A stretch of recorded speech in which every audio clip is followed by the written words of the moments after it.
Dr. Insanity? Who was that?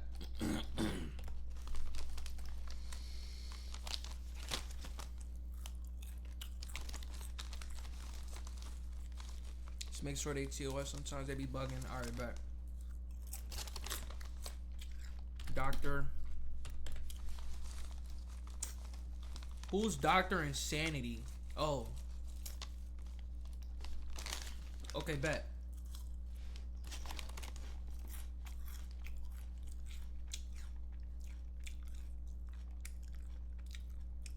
Go to the first one. This. Babe, what'd they tell you? Nothing. Okay, shoes light flighted here. Yeah. This is Natalie and John Shirella. Yo, is the audio good, chat? Mackenzie Shirella. Just hours earlier, they were informed their daughter was involved in a devastating car accident and that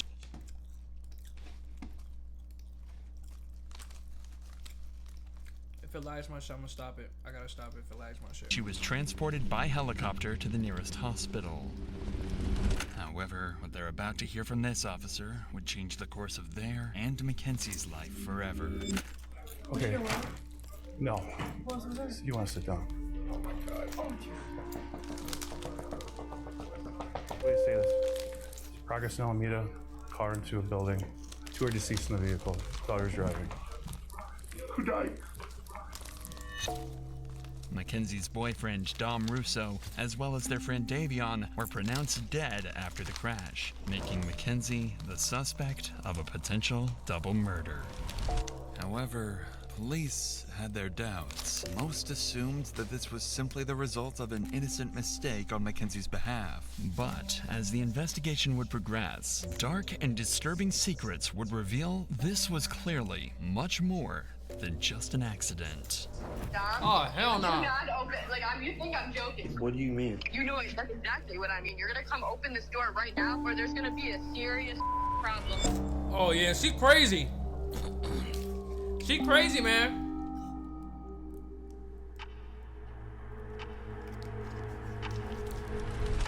17-year-old Mackenzie Shirilla, her 20-year-old boyfriend Dominic, and their friend Davion are on their way to a high school party. With Mackenzie's 18th birthday in just 2 days, the group has decided to go out and celebrate. But what seems like a normal night out will in a few hours turn into one of Ohio's most disturbing mysteries.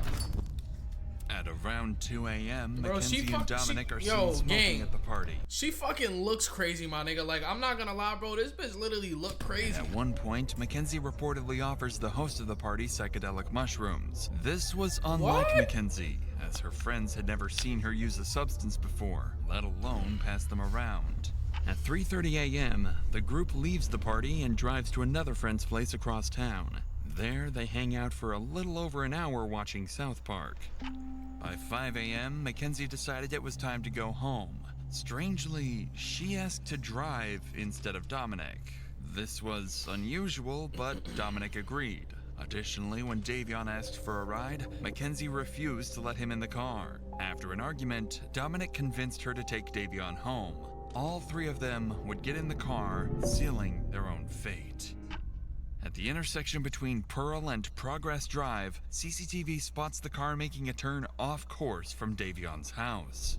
Instead of driving along Pearl Drive, the car turns onto Progress Drive, a road that ends abruptly with a brick wall.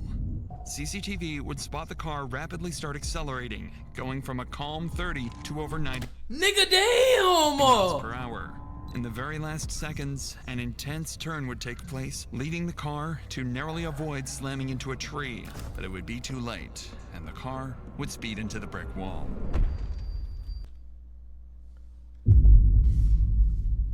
Nigga, what the fuck? Nah, this bitch is sick. Nah, gang. The crashed car would remain undiscovered for 45 minutes, until 6:15 a.m. when a passerby on a motorcycle would discover the destroyed vehicle. About 10 minutes later, law enforcement would arrive, and through their body cams, we can witness the horrific discovery they would make.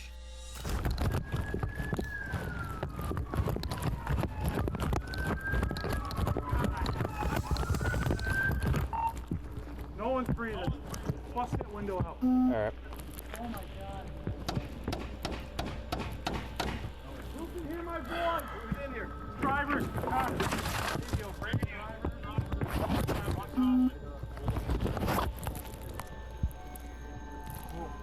Hey. This is bad, guys. She's alive. We gotta get her out. All right. Reach up and unlock this door. Let me see your knife. Let's cut this thing out.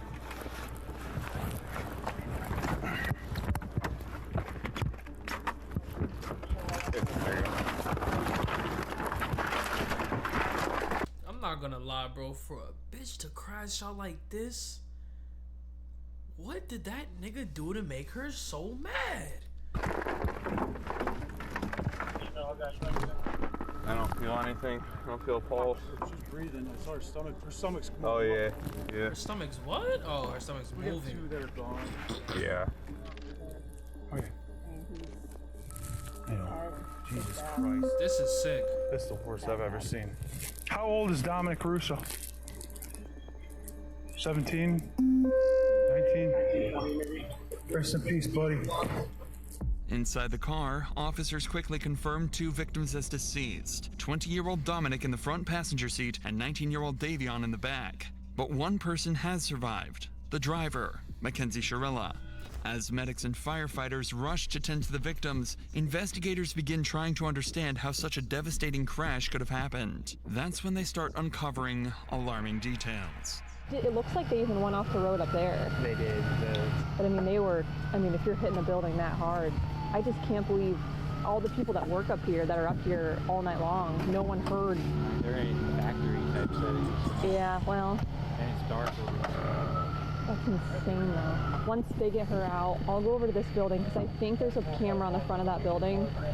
I don't know if it's working, but I can always ask. As authorities work to save Mackenzie, the man who initially called 911 to report the incident arrives on the scene to give his side of the story. Appreciate you giving us a call. Yeah. Someone in it, obviously. Yeah. Yeah. All right. Yeah. So. That's a bummer. I didn't want to get stuck, and I'm like, I ain't fucking. I don't know what's going on. Right. No, I appreciate you giving us a call. Absolutely appreciate it. They fucking were hitting it, man. Yeah. I mean, obviously, because I saw that front end. They definitely hit it Was hard. fucking So. destroyed. Right. All right. Well, what a way to start your Sunday. I guess better than theirs. Huh? Right. I appreciate the call, sir. Thank you. Officers would file the crash as an accident, stating that the driver appeared to have attempted to steer off course but was unable to regain control. Mackenzie was diagnosed with a condition known as POTS, which can cause dizziness and fainting, something officers believed may have contributed to the crash. The presumption was that a combination of Mackenzie's medical condition and drug use had likely led to the tragic crash. However, one detail worried officers.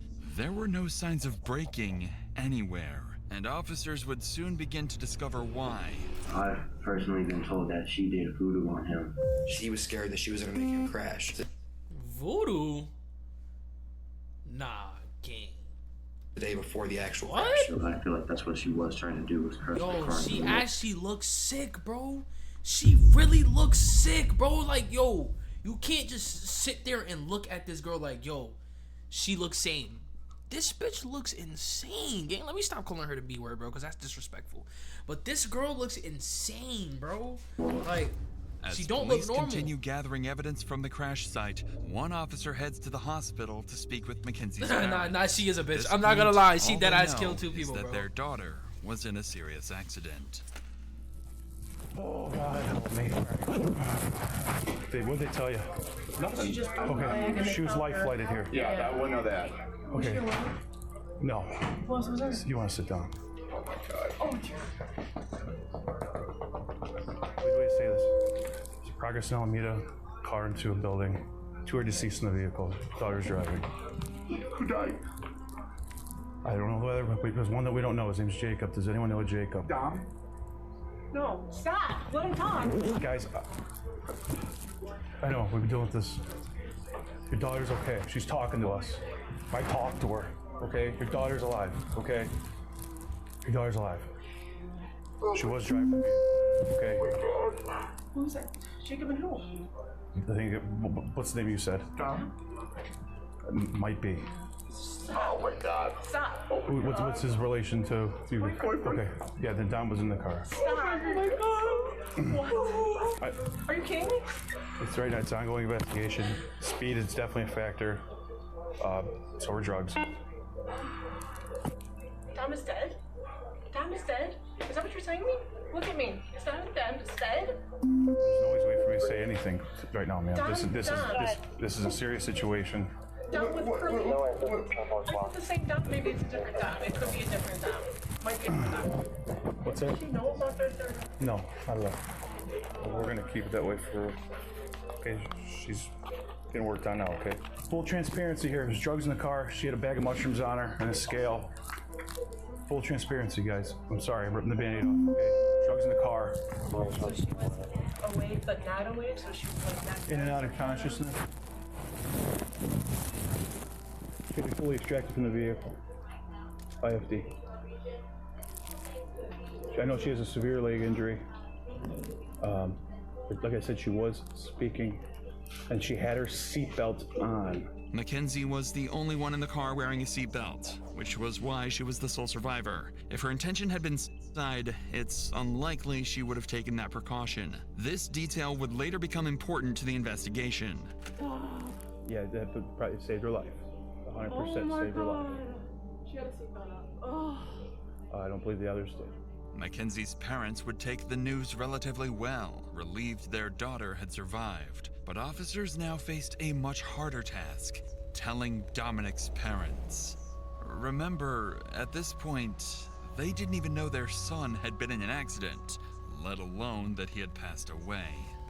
Oh my God. Hi, Christine. Hey, can I talk to you real quick? Yeah. Okay, there was an incident that we believe Dominic may be involved. What? Both Davion and Dominic are deceased. Oh God! Yeah. Bro, I can't watch this, bro. I can't watch this, bro. That's actually fucked, bro. Just sit down. Oh my God! Go ahead, take a seat. So, you know what time it happened? No, we don't. Right now, what we do know 100% is somebody called it in, somebody passing by at around 6:15, 6:30. Called in, what, the car was just smashed somewhere? Yeah, so what it appears that happened is they were going westbound on Progress from Pearl Road. They went... Right here in Strongsville? Yeah, in Strongsville. That business that's right on Alameda, right where Progress ends. Dom, bro. That's dead ends right there. Rest in peace of Dom. They hit that building. They hit the sign out front, and then they hit the building. Did they fall asleep at the wheel or something? Don't know. We don't know that. We don't know that. So 2 kids are dead, my son's dead, another kid's dead, and the girl's in the hospital? She's in surgery right now. Oh my God, huh, Chris? I mean, another family member or friend or anybody that you might want us to call on your behalf? No. This is a fucking nightmare. Hey, somebody called in at 6:30 in the morning? Between 6:15, 6:30, yeah. Yeah, we're RP the other guy too. What's his name? Davion. Oh my God. Nah, bro, this is crazy. This is fucking horrible. She was in her car? It was in Mackenzie's car, yeah. Yeah. Oh my gosh. Is she naked or you guys don't know? We right now we don't know. She's in surgery right now, so we don't know. What a fucking nightmare. 3 weeks would pass, time that Mackenzie would spend in the hospital recovering. Her condition would improve significantly, eventually allowing her to leave and return to her normal life. The community mourned the tragic... Why is this bitch Snapchatting whatever the fuck she's doing? Why the fuck is she snapping all of this shit? Like she doesn't give a fuck. Cause she clearly doesn't. Yo, nah, bro. I'm not gonna lie. Loss of Dominic and Davion. This bitch is expressed sick, bro. sympathy for Mackenzie, who had just gone through the trauma of losing both her boyfriend and a close friend. But soon, strange things. Well, everybody knows me, not from popularity, but from my horrible reputation. Things about Mackenzie would start to surface. In the weeks that followed, it seems Mackenzie thought everyone concluded the crash as a tragic accident and nothing further. Mackenzie would never attend Dominic or Davion's funerals. On social media, she would brag about her drug use, claiming she could, quote, Just one of those girls that can do a lot of drugs and not die. do more drugs than anyone and still live. And then, on October 31st, 2022, Mackenzie would go to her first party since the crash, and her costume for the night would... No, hold the fuck up. What the fuck type of costume is this, my nigga? What the fuck? This supposed to be like weed in her belly? Nah, bro. Mackenzie would go to her first party since the crash, and her costume for the night would be a detailed corpse with fake blood smeared across her mouth.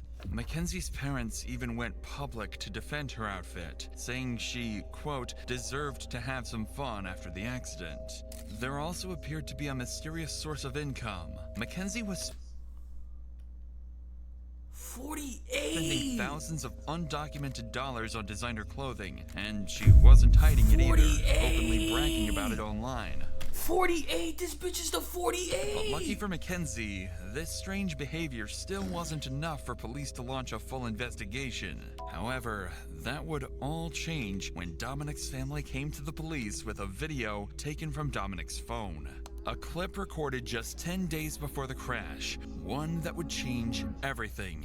But before we get to that, I want to tell you about the best... Man, shut the fuck up, nigga. I ever try to sneak no promo in on me, nigga. I'm invested into this shit. in the description below. Thanks again to Raycon for sponsoring. Now, let's get back to what the investigators uncovered.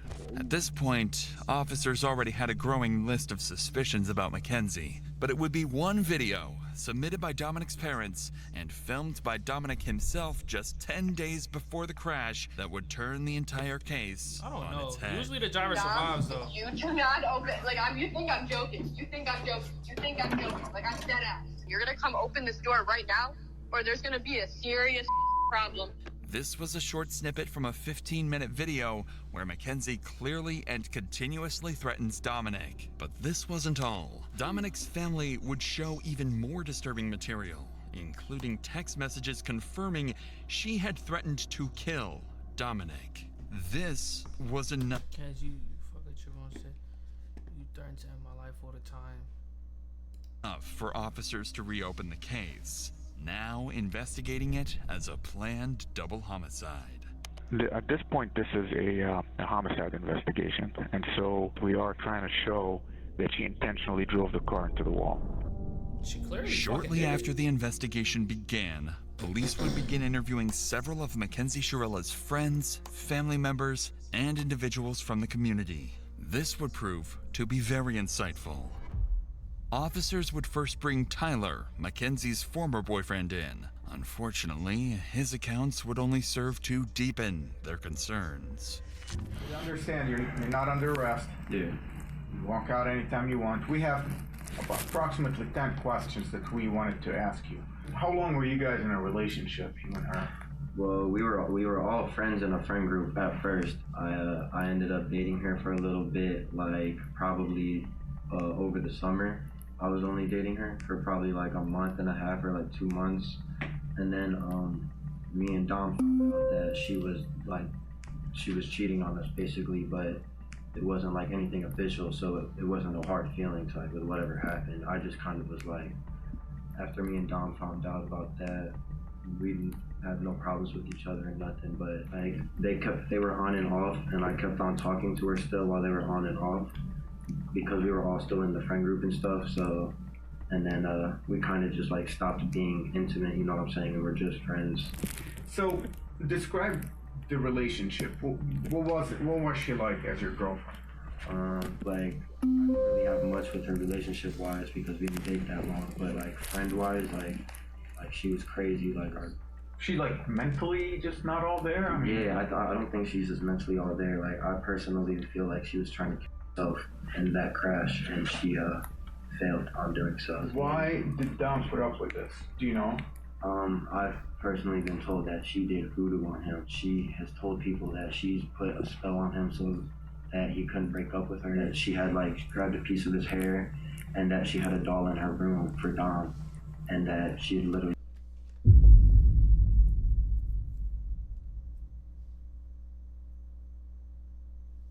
put a spell on it, but she would tell everyone. And, like, she truly believed in that kind of stuff, and she also uses the pendulum, I know too, to try to get answers. She tries to use it now to talk to Dom. Do you think Mackenzie has it in her to drive a car into a wall? I mean, if you guys speculate that she did it on purpose, do you think she has it in her? I feel like if she thinks that she can just drive the car into the wall and not feel nothing, you know, like, I feel like the only reason she survived is because of how small she is. Like, I feel like she got insanely lucky, but at the same time, not lucky to have survived that, because, like, she killed 2 people, if that was what she was trying to do. But it's like, I feel like that's what she was trying to do, was crash the car into the wall. By now, a far darker picture of Mackenzie's actions was beginning to take place. This is when 2 friends who had attended the party would come forward to police, claiming they had evidence that, in their view, proved the crash was no accident at all. I just want to show you. Oh no, explain it. So this is when they were going down Progress Drive, and then you know how there was like tire tracks before it, like on that side grass. So that's the sign. That's when it hits the sign. And then that's where. Hey, my boy Jaden, man, appreciate the follow, my boy. How you feeling, my boy? She curved exactly right on. Gotcha. Missed those 2 rocks and went right into the sign, the side of it. She went right into that wall. Right. No, so you can see like the hard braking was right at the wall, and then her high speed was after the hard braking. Was 90 miles per hour. It looks like the person in the front seat tried to turn the wheel because of the fact they were going to go straight into a wall. And it doesn't say she hard broke once. It was 90 miles per hour down that whole road. And I also think because of Kenzie's and Dominic's history, that they were fighting, I think Davion went on his phone to distract himself from the fighting. Although they were on drugs, they can also still be fighting with being on drugs. While the statements were deeply concerning, investigators still didn't have enough concrete evidence to determine Mackenzie's intent. Without a documented pattern of behavior, it was still possible the crash had been a drug-induced accident. But that changed during an interview with Dominic's brother, who provided detectives with crucial information about Dominic and Mackenzie's turbulent relationship. The following video includes talk of self-harm. Viewer discretion is advised. She mentioned that anytime Dom would kind of want to break up with her, she kind of would go crazy. Describe crazy, like what kind of crazy? Like, there is times where she called Dom and said, if you break up with me, I'm going to word for word. There was an instance literally a couple days before the crash that she was hitting him on the highway while driving, and he had to pull his car over on the side of the highway, not in a very safe parking spot either, and have somebody else come pick them up and drive the car home because he was scared that she was going to make him crash. And that was just prior to the day before the actual crash. Apparently, just days before the crash, Mackenzie had threatened Dominic's life, saying she would crash the car they were in. Dominic's brother continued the interview by giving officers a compelling motive for why the crash may have been intentional.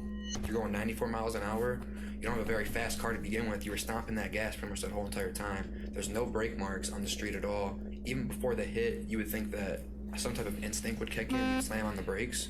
But to my knowledge, she went straight into it. Off of what I know, and off my assumptions, Dom tried to break up with her multiple times, even in July. It kept not like working out, whatever. They kept making back up.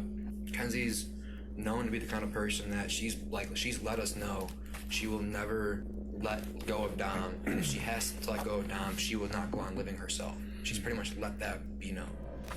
Mackenzie's actions after the crash were also of concern to police. On August 6th, only a week after the incident, police would be called to Mackenzie's house by her father. There, he would make concerning statements. While there is no footage of the incident, the officer that was called out would retell the strange incident in an interview.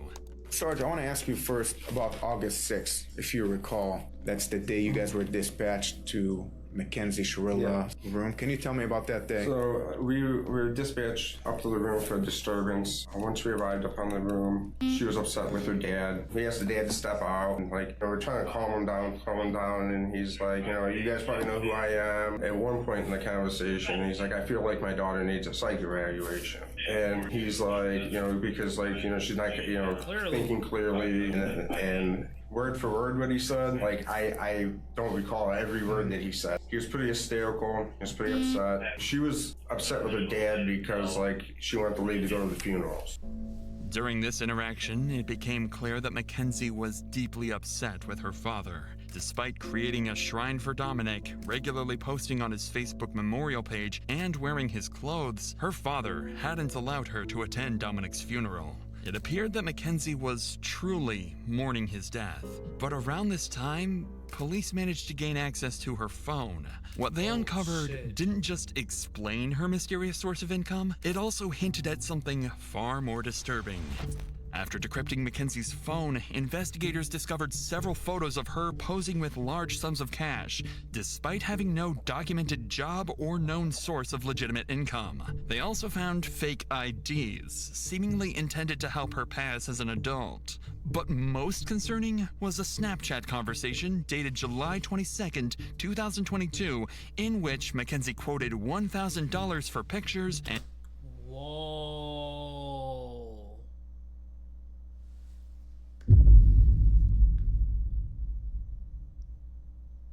She's crazy. She's selling her body too?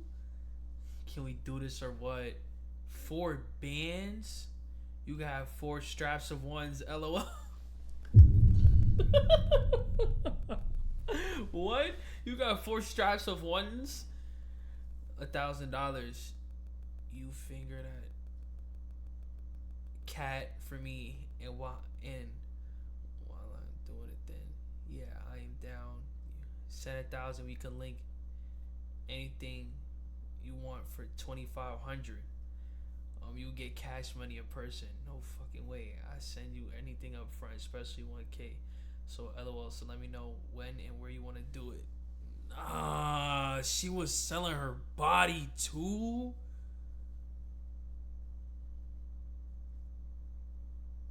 Nah, she's a dirtball, bro. And $2,500 for an in-person meeting to do, quote, anything you want. Taken together, the materials painted a deeply troubling picture. On top of this, her phone revealed numerous examples of reckless driving. Videos showed her speeding, smoking marijuana behind the wheel, recording Snapchats while distracted, crashing during a practice run and laughing about it, letting go of the steering wheel, and even bragging about driving recklessly. But in November, detectives would discover evidence far beyond any reasonable doubt. After analyzing Mackenzie's phone location data, investigators were able to retrace her movements in the days leading up to the crash. That's when they made a dark discovery. Just days before the incident, Mackenzie had driven down the exact same road 7 times, heading straight towards the same brick wall. She had practiced the route. Officers believed they had gathered enough evidence to prove Mackenzie had planned the murders. On November 4th, 2022, more than 3 months after the incident, officers were dispatched to arrest 18-year-old Mackenzie Shirilla. Where's she? Right back there, pal. Hi, Mackenzie. Step out for me.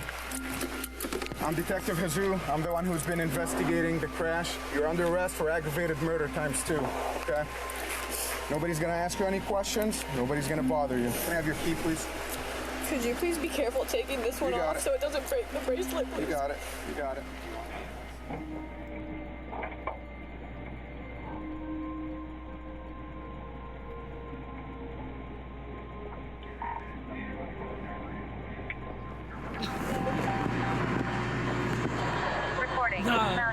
Nah, bro, she knows she fucked up. She literally knows that she fucked up, bro. You could tell, bro. She knows she fucked up, bro. You just thought that she was gonna get away with this shit. Bitch, tripping. Damn right by that black mat.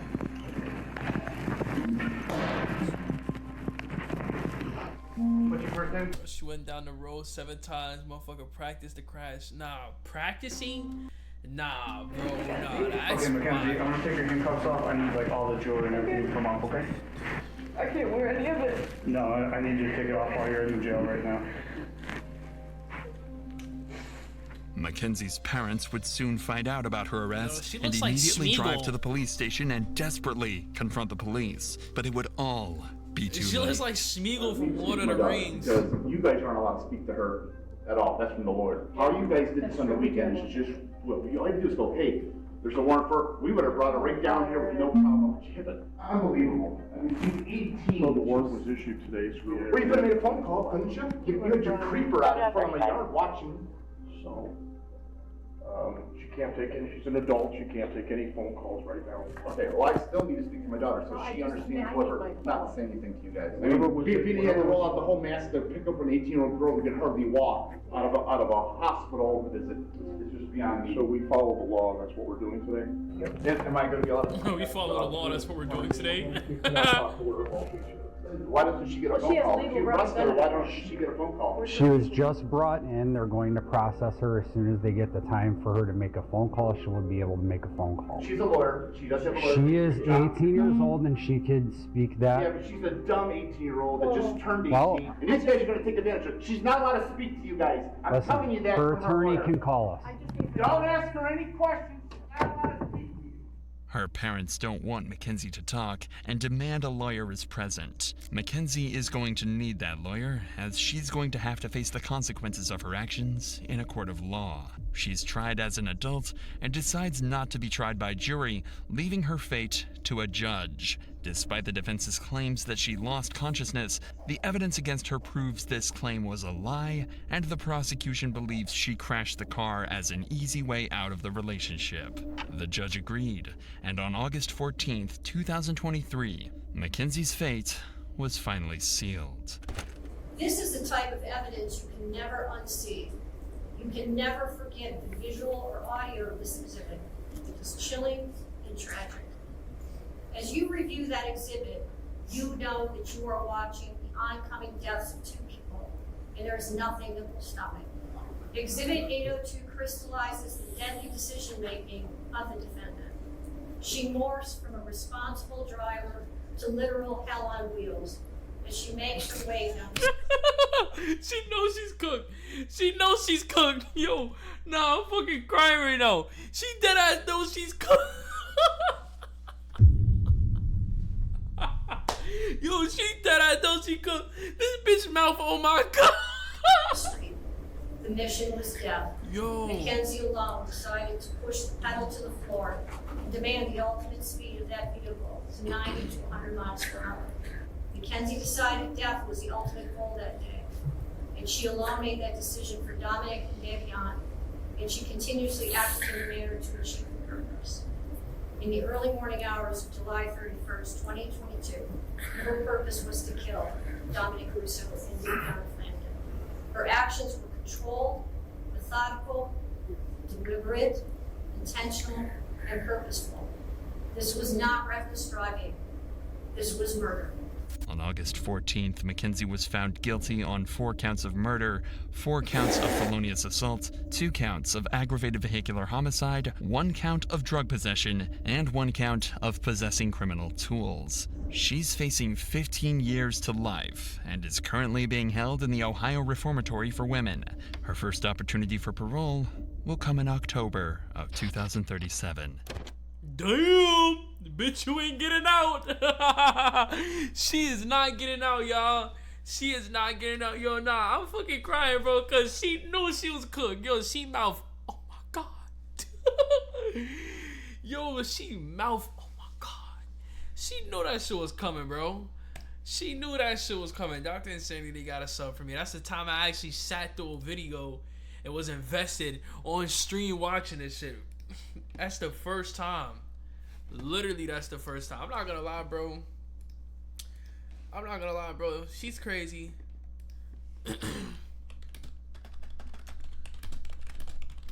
She is crazy, y'all. And if y'all ever, feel me, end up getting into a relationship with a type of girl like that, bro, please run, bro. Don't listen to your heart, bro. Listen to your fucking brain. Listen to your brain. Please don't. Like, come on, bro. If a girl is that crazy, you hearing she doing voodoo, she threatening to do things to herself if you leave, you feel me? Like, run, bro. Like, real shit, bro.